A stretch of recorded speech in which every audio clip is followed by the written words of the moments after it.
हाँ, तो अब मल्टीप्लिकेशन के बाद डिवीजन ऑफ कॉम्प्लेक्स नंबर, जैसे z1 बाई z2 हमें करना है।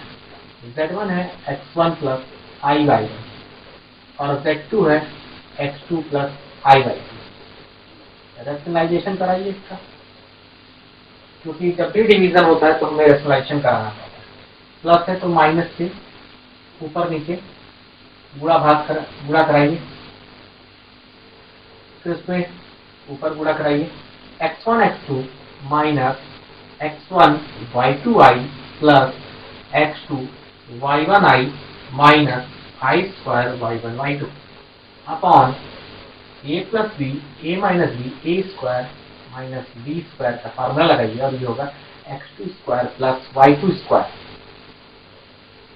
x1 x2 और आई स्क्वायर की वैल्यू -1 होती है तो ये माइनस माइनस प्लस हो जाएगा और x1 x2 plus y1 y2 ये रियल पार्ट हो जाएगा। इसको एक ब्रैकेट में कर लीजिए।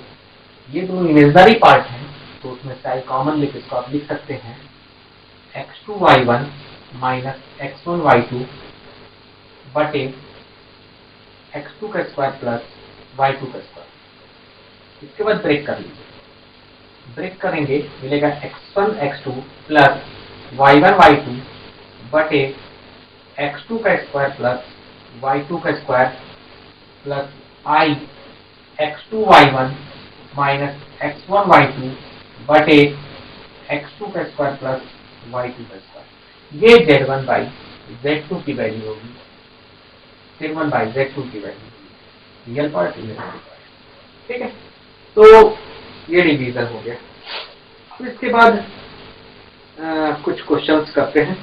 ठीक है, तो नोट कर लीजिए, तो कुछ क्वेश्चंस करते हैं। देखिए, जैसे आपको क्वेश्चन देखिए, सिंप्लीफाई करना है। सिंप्लीफाई 2 माइनस 2 प्लस आई इंटू 1 माइनस आई अपॉन 3 माइनस 4i। इसको सिंप्लीफाई करना है। देखें, सबसे पहले ऊपर वाले का मल्टीप्लाई करेंगे तो 2 minus 2i plus I minus i square, ये ऊपर वाले से मिलेगा, ऊपर वाले से ही मिलेगा, अपॉन 3 माइनस 4i। आई स्क्वायर की वैल्यू -1 तो ये 2 और 1 क्या हो जाएगा, ये 3 और इसके बाद माइनस 2i प्लस आई माइनस आई अपॉन 3 माइनस 4i। अब क्या कर सकते हैं, क्या बताया, क्या लिखना है, रैशनलाइजेशन करेंगे। अब 3 प्लस 4i से मल्टीप्लाई करेंगे न्यूमरेटर और डिनोमिनेटर में। मल्टीप्लाई कराइए, 3 3 9 plus 12i minus 3i plus 4i square upon 3 3 a minus b a plus b a square minus b square. तो ये हो जाएगा 9 माइनस 16i स्क्वायर। तो आई स्क्वायर की वैल्यू क्या होती है, -1, ये क्या हो जाएगा प्लस 16 ना। यहाँ पे आई स्क्वायर की वैल्यू क्या होगी, -1, तो ये हो जाएगा -1 का गुणा 4 से होगा तो -4 और फिर 9 माइनस 4 होगा, आपको ये देगा 5। 12i में से 3 जाएगा 9i अपॉन 25। तो ब्रेक करके लिख सकते हो 5 अपॉन 25 प्लस 9i अपॉन 25।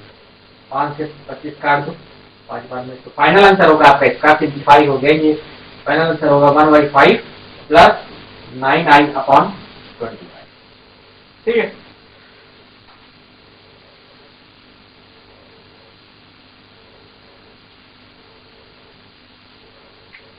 अगला क्वेश्चन देखें। 1 plus i to the power 8 की वैल्यू निकालनी है। 1 plus i to the power 8 की।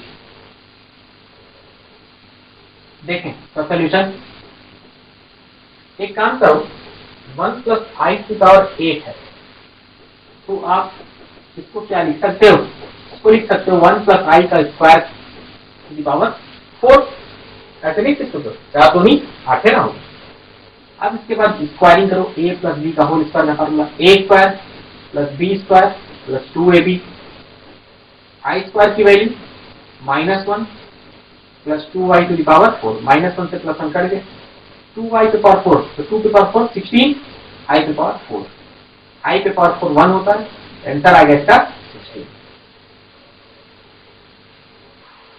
अगला क्वेश्चन 1 माइनस आई पे पावर 7, इसकी वैल्यू आपको निकालनी है, 1 माइनस आई पे पावर 7, ठीक है। देखिए इस क्वेश्चन को सोल्यूशन देखें। 1 माइनस आई, इसको तोड़ सकते हो, 1 माइनस आई पे पावर 6 इंटू 1 माइनस आई, फिर उसके बाद 1 माइनस आई पे पावर 6 को आप लिखोगे इस प्रकार से, 1 माइनस आई का स्क्वायर आप करोगे खोल के तो आपको मिलेगा -2y का क्यूब 1 माइनस आई, इसको सॉल्व करोगे -2 का क्यूब हो गया -8 आई क्यूब 1 माइनस आई, आई क्यूब की वैल्यू माइनस आई हो जाती है, सबको पता है, ये हो गया 8i 1 माइनस आई, मल्टीप्लीकेशन कराइए इसका तो 8i का 1 से गुणा होगा तो 8i माइनस 8i स्क्वायर, आई स्क्वायर की वैल्यू -1 होती है तो 8i माइनस 8, यहाँ से कॉमन आप ले सकते हो, आई स्क्वायर की वैल्यू -1 होती है तो माइनस प्लस में कॉमन जाएगा, ये कॉमन ले लो और बचेगा i प्लस 1, 8 1 प्लस आई हो गया, नोट कर लीजिए।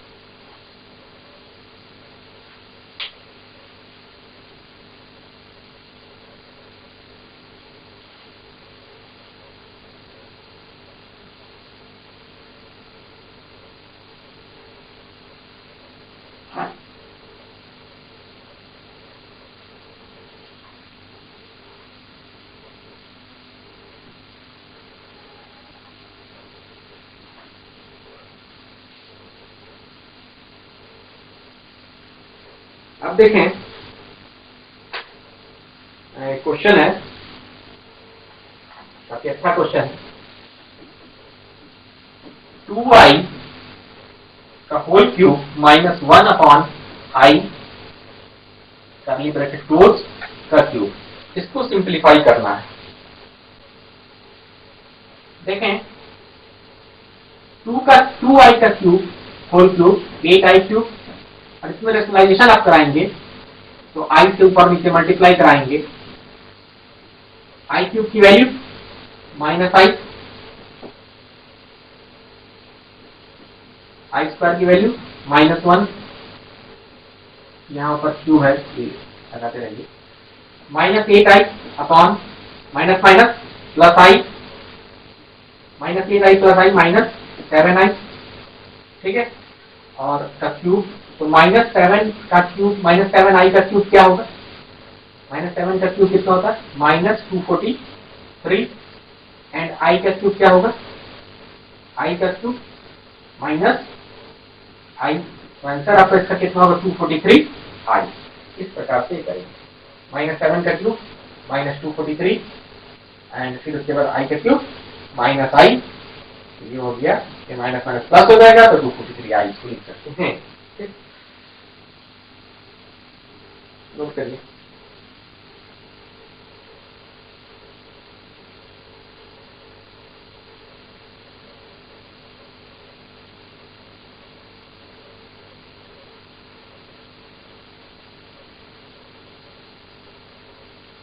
हाँ, अब अगला देखिए, कुछ क्वेश्चन और हैं, इसको भी देख लेते हैं।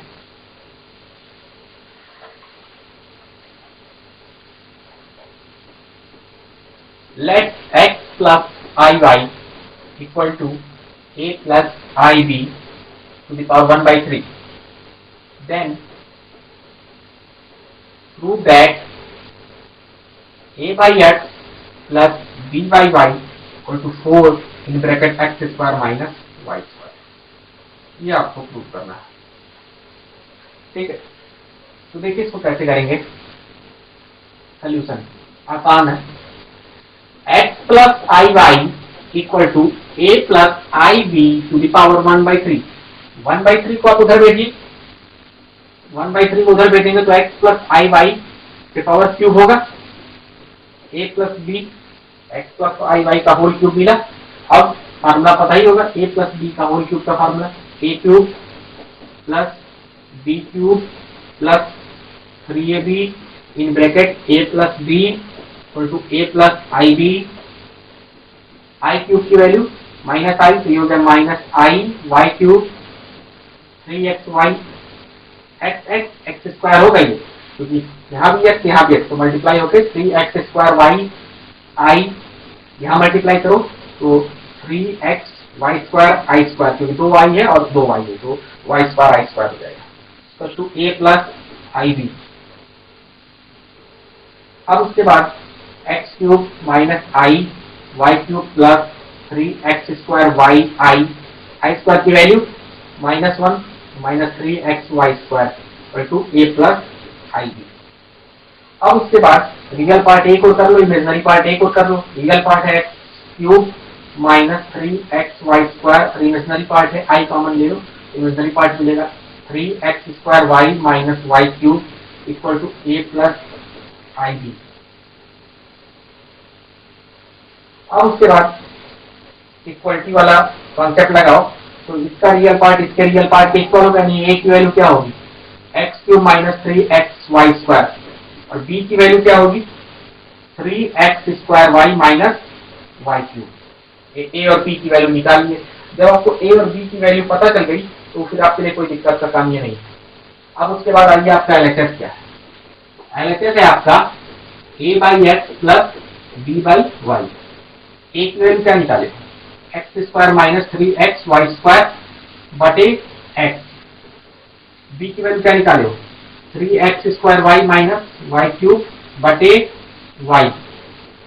x कॉमन लेके x काट दो तो ऊपर क्या बचेगा x² माइनस 3y²।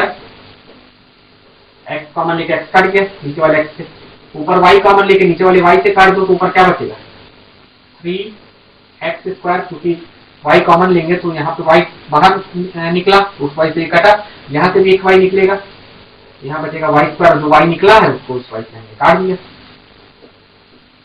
अब देखिए 3x² एंड x² जुड़ के 4x², 3y² और y² जुड़ के 4y², 4 कॉमन लेके बचा क्या x² minus y², 4 times x² minus y², यही आपका RHS है। ये आपका प्रूफ हो गया क्वेश्चन।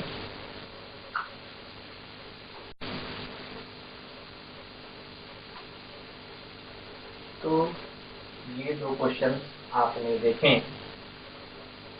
ये वाला तो काफी इंपॉर्टेंट क्वेश्चन है, स्पेनियस का है और ये भी आता है। मेन चीज बस ये है कि अगर ये 2i का क्यूब है तो हम इसको ऐसे लिख सकते हैं, यहाँ रेशनलाइजेशन करा सकते हैं और क्यूब बोला हम क्यूब कर सकते हैं और -7 करके इसका क्यूब करेंगे -7 क्यूब, इसको 343 कर लीजिएगा, -7 का क्यूब -343 आई क्यूब माइनस आई माइनस प्लस करके 343 हो जाएगा। अब उसके बाद हम लोग क्वेश्चन और लेते हैं।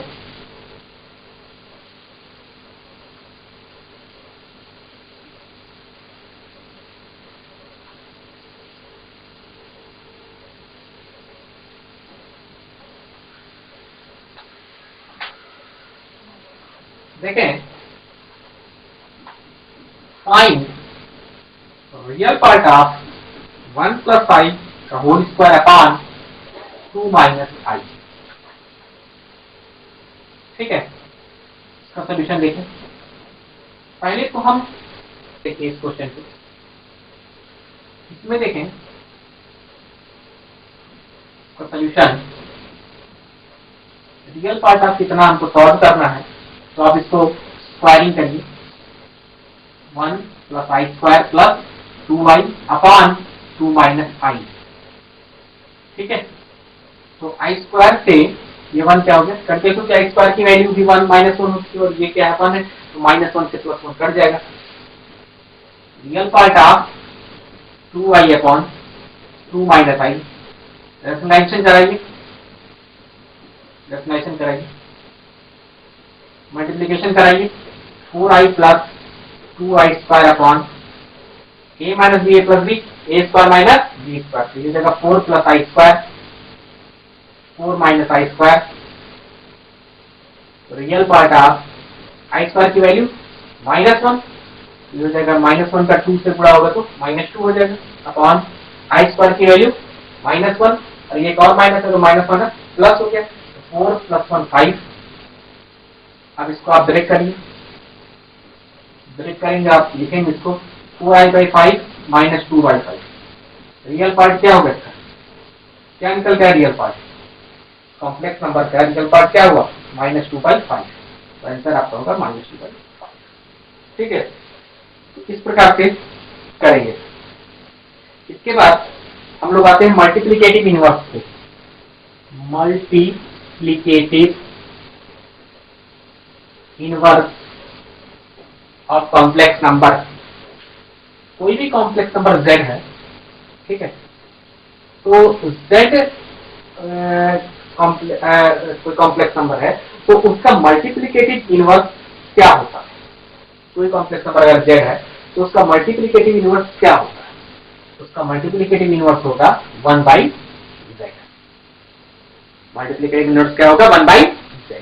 इसको आप रैशनलाइज करेंगे, यानी कि मान लो कि अगर ये प्लस है तो माइनस के ऊपर नीचे पूरा जस्ट उससे क्या कह सकते हैं, कंजुगेट से मल्टीप्लाई करेंगे, तो ये z बार से ऊपर नीचे हम मल्टीप्लाई करेंगे। अरे यार, रैशनलाइजेशन का मतलब क्या हुआ, जो साइन है उसके अपोजिट साइन से ऊपर नीचे गुणा करें, तो अपोजिट साइन का मतलब क्या होगा कि उसी कॉम्प्लेक्स नंबर के कंजुगेट, z बार से ऊपर नीचे मल्टीप्लाई कराएंगे, ये क्या देगा z बार। अब z बार z बार की क्या अभी 50 पर बताएंगे, z बार बराबर क्या होता है मॉड ऑफ z का होल स्क्वायर। तो या तो मल्टीप्लिकेटिव इनवर्स आपको निकालना हो तो सीधे 1/z करके लगाओ, या तो फिर ये वाला फार्मूला लगाओ या फिर ये वाला फार्मूला लगाओ, सीधे 1/z करके लगाओ तब भी आंसर आएगा, ऐसे लगाओ तब भी आंसर आएगा। तो जैसे मान लीजिए कि मल्टीप्लिकेटिव इनवर्स हमको निकालना है z = 2 + 3i, इसका मल्टीप्लिकेटिव इनवर्स निकालना है। अगर हम ये वाला फार्मूला लगाते हैं multiplicative inverse of z = z bar upon mod of z का होल स्क्वायर। z बार कितना होगा, इसका z बार कितना होगा 2 - 3i, और मॉड इसका मॉड z कितना होगा बताओ भैया, मॉड z इसका कितना होगा, मॉड z √2 का स्क्वायर प्लस 3 का स्क्वायर, यानी √2 का स्क्वायर 4, 3 का स्क्वायर 9, 4 और 9 मिलके कितना हो गया √13। तो मॉड z हो गया, और यार मॉड z क्या होता है, रियल पार्ट का स्क्वायर प्लस इमेजिनरी पार्ट का स्क्वायर, यही तो होता है मॉड z √ के अंदर। तो मॉड z मिला यहाँ पे √13, तो मॉड z का स्क्वायर, यहाँ स्क्वायर मांग रहा है मॉड z का स्क्वायर, तो मॉड z √13 है तो मॉड z का स्क्वायर कितना होगा 13। तो मल्टीप्लिकेटिव इनवर्स ऑफ z आपको मिला 2/13 - 3i/13। इस प्रकार से आप मल्टीप्लिकेटिव इनवर्स निकालेंगे। ठीक है, नोट करिए।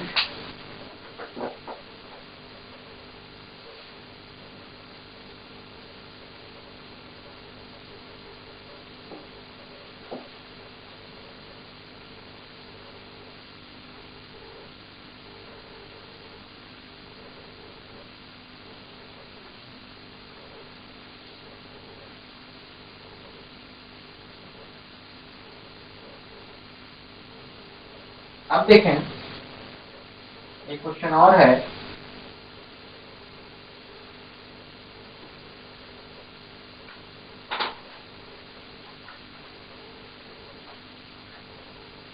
Question prove that real part of z1 z2 equal to real part of z1 into real part of z2 minus imaginary part of z1 into imaginary part of z2, इसको prove करना है। देखो, इसका prove कर लोगे तुम लोग, जो बात नहीं, पहले z1 इंटू z2 करके, मान लीजिए z1 है x1 + i/1 और z2 है x2 + i/2, ऐसे मानना पड़ेगा z1 x1 + i/1 और z2 x2 + i/2। इसका मल्टीप्लिकेशन कराएंगे तो मल्टीप्लिकेशन मिलेगा x1 x2 प्लस, अभी आगे पहले तुम लोग किए हुए x1 y2 i plus i y1 x2 plus i² y1 y2। तो i² की वैल्यू -1 तो रियल पार्ट क्या मिला, x1 x2 minus y1 y2, imaginary part क्या मिला, i x1 y2 plus i common लिए हैं x2 y1। तो ये आपको इन्हीं दो कॉम्प्लेक्स नंबर का गुणा आप करेंगे तो यही आपको मिलेगा। ठीक है, ये रियल पार्ट हो गया, ये इमेजिनरी पार्ट हो गया। अब उसके बाद करेंगे क्या, इन्होंने पूछा क्या है, इन्होंने पूछा होता है ऐसे लिखेंगे LHS। LHS है आपका real part of Z1 Z2। तो Z1 और Z2 का रियल पार्ट क्या है, ये Z1 Z2 यही है Z1 Z2, दिख रहा है ना सबको, Z1 Z2 दो कॉम्प्लेक्स नंबर का गुणनफल Z1 Z2 यही है। अब इसका रियल पार्ट यही ना है, तो LHS में आपको बोला भी real part of Z1 Z2, लिखो x1 x2 minus y1 y2 real part of Z1 Z2। उसके बाद RHS आ जाओ। RHS है तुम्हारा real part of Z1 into real part of Z2 minus imaginary part of Z1 into imaginary part of Z2। Real part of Z1 जो होगा, Z1 आपने क्या माना है, Z1 आपने माना है x1 प्लस i/1, Z2 क्या माना है x2 प्लस i/2। तो अभी Z1 का रियल पार्ट क्या होगा, ये तुमने माना है ना, Z1 यही माना और Z2 यही माना, तो इस Z1 का रियल पार्ट कौन सा होगा, x1। अरे Z1 का इमेजिनरी पार्ट क्या होगा, y1, कई लोग i भी बोलते हैं, i नहीं बोला जाता। ठीक है, real part of Z1 x1, real part of Z2 क्या होगा x2, imaginary part of Z1 y1, imaginary part of Z2 y2 y2। ये तो Z2 का इमेजिनरी पार्ट है, ये आपको अपनी ओर से मानना पड़ेगा। ठीक, तो ये आपने देखा LHS और RHS बराबर आ गए। LHS भी आपका कितना है x1 x2 minus y1 y2, और RHS क्या है वो भी x1 x2 minus y1 y2। तो लिखेंगे LHS इक्वल टू RHS है ना। ठीक है, नोट करिए।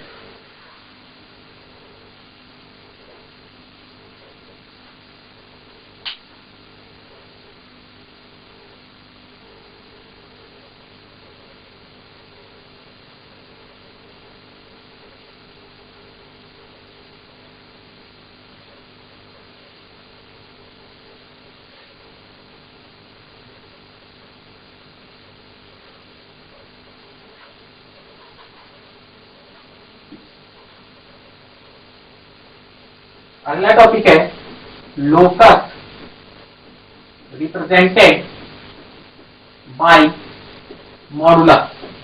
लोकस रिप्रेजेंटेड बाय मॉडुलस, देखिए पहला लोकस है mod of z minus Z1 equal to R। अगर ये लोकस कहीं दिया है mod of z minus Z1 equal to R, तो क्या होता है, तो सर्किल होता है। तो क्या मिलेगा आपको, सर्किल मिलेगा, यहाँ पे सेंटर Z1 हो गया और ये जो दूरी हो गई वो क्या हो गई, R हो गई। ठीक है, दूसरा लोकस देखें, दूसरा लोकस क्या मिल सकता है, क्या हो सकता है, दूसरा लोकस है mod of z minus Z1 equal to mod of z minus Z2। अब तुम कहोगे कि भैया mod of z minus Z1 equal to mod of z minus Z2, ये कहीं आपको दिखे ये लोकस, तो फिर क्या होगा, ये लोकस होगा Z1 और Z2 को मिलाने वाली लाइन का परपेंडिकुलर बाइसेक्टर, और ये दूरी यानी कि दूरियां जो होंगी Z1 और Z2 से समान होंगी। Z1 से जितनी दूरी पे होगा ये, उतनी ही दूरी से Z2 से होगा, जितनी दूरी से Z1 से होगा उतनी दूरी से इससे होगा Z2 से, यानी दूरियां क्या होंगी, समान होंगी। ठीक है, दूरियां क्या होंगी, समान होंगी। तो यदि ये लोकस दिखे तो क्या बोलोगे, तब आपको क्या मिलेगा, Z1 और Z2 को मिलाने वाली रेखा का परपेंडिकुलर बाइसेक्टर, और ये दूरियां जो होंगी वो Z1 और Z2 से समान होंगी। अगर ये लोकस मिले तो आप क्या बोलोगे, सर्किल होगा, सेंटर Z1 होगा, ये दूरी क्या होगी आपकी, R होगी। और अब एक लोकस और है, वो है आपका, देखें तीसरा Z minus Z1 plus mod of z minus Z1 plus mod of z minus Z2 equal to R। अगर कहीं ये लोकस दिखे तो उसको आप मानोगे इलिप्स। ठीक है। और ये हो गया आपका Z1, ये Z2। क्या होता है ये इलिप्स के फोकाई, ये Z1 और ये Z2। और ये जो दूरी होगी ये होगी आपकी R, ठीक है। यहाँ से लेके यहाँ तक की जो दूरी होगी जिसको आप लोग मेजर एक्सिस बोलते हो वो क्या होगी R होगी। तो अगर ये लोकस मिले तो क्या होगा इलिप्स होगा। ये दोनों फोकाई हो गई और मेजर एक्सिस क्या मानते हैं R मानते हैं। इस केस में आप क्या देख रहे हो, इस केस में आप देख रहे हो R is greater than R किससे बड़ा है, R is greater than mod of Z1 minus R is greater than mod of Z1 minus Z2। R is greater than mod of Z1 minus Z2। ये इस चीज में आप देख लो, ellipse के केस में R is greater than mod of Z1 minus Z2 होता है, ऐसा देखा जाता है। अच्छा, कोई लड़का आपसे पूछ सकता है, कोई भी लड़का आपका दोस्त आपसे पूछ सकता है, बाबू कि बताओ कि यहाँ पे आपने ग्रेटर देन में तो इलिप्स बोल दिया, अगर R equal to mod of Z1 minus Z2 होते तब वो क्या होगा, तब क्या होगा। ठीक है, ग्रेटर देन तक तो आप इलिप्स बोल रहे हो, लेकिन यदि R equal to mod of Z1 minus Z2 हो जाए तब क्या होगा। अगर ये कंडीशन कहीं लगाई गई है तो आप कहोगे तो होगा ये line segment joining Z1 and Z2। Line segment अगर ये कंडीशन मिले R equal to mod of Z1 minus Z2 तो होगा line segment joining Z1 and Z2। फिर कोई आपका तीसरा दोस्त है वो बोले कि भैया कहीं बताओ अगर R is less than mod of Z1 minus Z2 होगा मिले तब क्या कहोगे, तो तुम कहोगे बाबू इस केस में नो लोकस, कोई भी लोकस नहीं मिलता है। ठीक है, टोटल